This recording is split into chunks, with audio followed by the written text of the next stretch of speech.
The storm rolled across the desert base like a living beast, its winds slashing against tents, corrugated roofs, and endless sand. But even the storm's fury could not compare to the weight pressing down on Lieutenant Sarah Hale's chest as she stepped out of the armored transport. She moved with the stiff discipline drilled into every soldier, yet her heart pulsed with a quiet ache, the kind only those who have been underestimated for too long understand.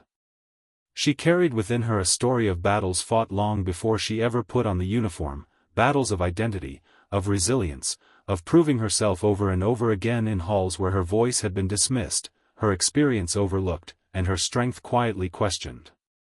And though the thunder cracked overhead, though dust swirled around her boots, she walked forward with an aura that hinted at something deeper, something earned through pain and relentless perseverance. Inside the operations tent, a dozen soldiers snapped their eyes toward her arrival. Some were curious. Some indifferent. But one man stood out immediately, Captain Ross Maddox. His imposing posture, arms folded, shoulders tight with pride, carried the unmistakable air of someone who believed he had already figured her out. He took one look at her lean frame, her tired eyes, and the silver rank on her chest, and the faintest smirk tugged at the corner of his lips. It wasn't loud or obvious, but it was the kind that stripped away respect in silence. The kind that said, "You don't belong here. And I'm going to enjoy proving it." Sarah had seen that look her entire life, from instructors who doubted her capabilities, from commanders who saw only her softness and not the fire beneath, from strangers who judged before understanding. She quietly inhaled, steadying herself, reminding her own trembling spirit that she had not come here to earn anyone's approval. She came because the mission demanded someone who could lead with precision, empathy, and steel.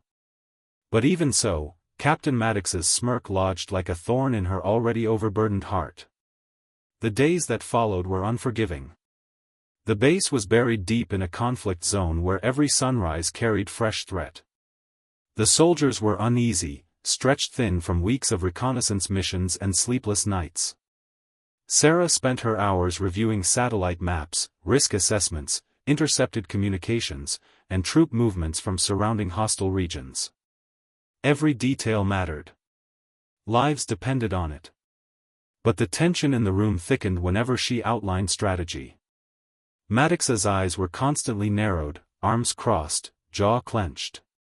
He didn't interrupt her outright, but his body language shouted volumes. He didn't trust her judgment. He didn't believe she could lead.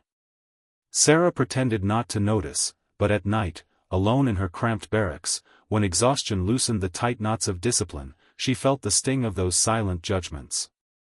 She thought of her father, a decorated veteran who had marched into every room with the confidence of someone who had nothing left to prove.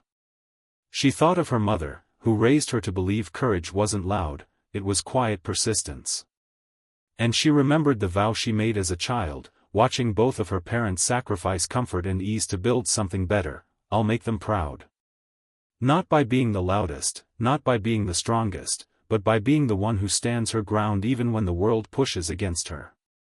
But here, on this unforgiving desert base, where respect was currency and trust was survival, her quiet strength seemed invisible. The doubt around her grew heavier. She began questioning her own decisions, worrying that one misstep could cost lives. She found herself replaying every room she walked into, every strategy briefing, every minute shift in Maddox's expression. She wished, just once, he would offer support, or at least neutral acceptance. But the captain continued to observe her with that same restrained, superior smirk, as though waiting for her to fail. The breakthrough came the morning the intel team intercepted a transmission indicating imminent attacks on 3 nearby outposts. It was the kind of tactical puzzle that required speed, clarity, and absolute trust among leadership. 2 outposts were decoys, the real target was disguised beneath misleading chatter and encrypted coordinates. But Sarah saw through the deception. She mapped their patterns, tracked the inconsistencies, and discovered that the enemy was planning an ambush on a refugee convoy scheduled to pass through a narrow valley the next day. Lives, civilian lives, were at stake. She brought her findings to the operations tent immediately. As she laid out her assessment, she felt Maddox's eyes burning into her. His skepticism practically echoed. He finally exhaled sharply, and though he didn't speak, his stance communicated the accusation clearly: "You're exaggerating. You want to prove yourself. You're seeing threats that aren't there." But Sarah held her ground. She defended her conclusion with every shred of evidence, every piece of intuition born from years of rigorous analysis and painful personal experience. She spoke with a firmness that even surprised herself. A few soldiers shifted, sensing something different in her tone, a depth that demanded respect. But Maddox's smirk only deepened, and he dismissed her recommendation to reposition immediate response teams near the valley. He insisted the enemy chatter was misdirection and that the outposts needed reinforcement instead. Under normal circumstances, challenging a higher-ranking officer required careful protocol. But Sarah was not only trained, she was authorized in emergencies to override tactical calls. She didn't reveal that authority yet, but she would if forced to. As the meeting dispersed, she felt her composure fray. She stepped outside, breathing in the scorching heat, letting the wind sting her face as she questioned whether her instincts were right. She wondered if Maddox was so blinded by ego that he'd risk innocent lives simply to maintain control. And beneath it all, the quiet fear lingered: what if he's right and I'm wrong? The next 24 hours tested the limits of her resolve. She hardly slept.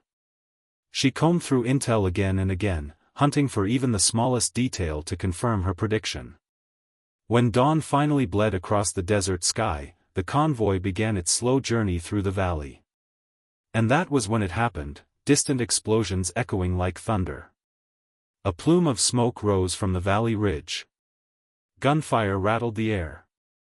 Alarms blared across the base. They were under attack, exactly where she had said they would be. Soldiers scrambled to vehicles. Orders flew across the comms, overlapping in panic. Maddox's face turned ashen, the smirk long gone. Sarah didn't wait for validation.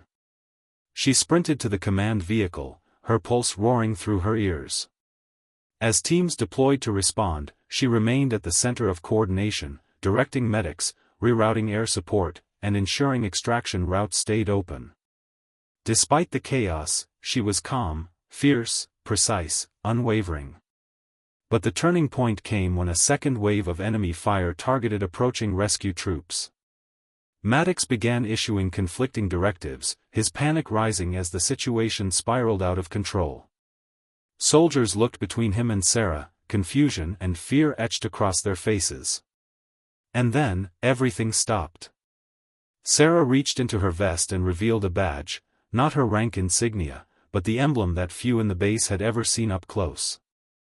It gleamed beneath the overhead lights, a symbol of authority that superseded every officer present.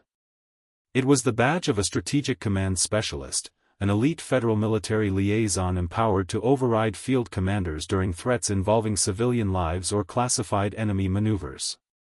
It was a badge earned through grueling trials, searing sacrifice, and unwavering dedication. The moment the badge caught the light, the room fell silent. Every soldier, including those in mid-motion, involuntarily straightened, their instincts snapping to attention. The weight of her authority settled like a shockwave. Captain Maddox froze, his eyes widening, the last remnant of arrogance draining from his face. The smirk that had stalked her since arrival vanished, replaced by stunned realization, and a humility he hadn't known he was capable of. Sarah didn't relish the moment. She simply raised her chin and issued orders with complete clarity. Troops mobilized instantly. Support teams repositioned. Air recon aligned to her strategy. Every soldier moved with new urgency, because they finally saw who she truly was, what she truly carried, and how deeply she had been underestimated. The mission's turnaround was swift and decisive. Civilians were evacuated, wounded soldiers were rescued, and hostile forces were neutralized with minimal further loss. When the dust settled over the valley and the last helicopter lifted into the shimmering sky, a heavy silence filled the operations tent. Not the silence of failure or fear,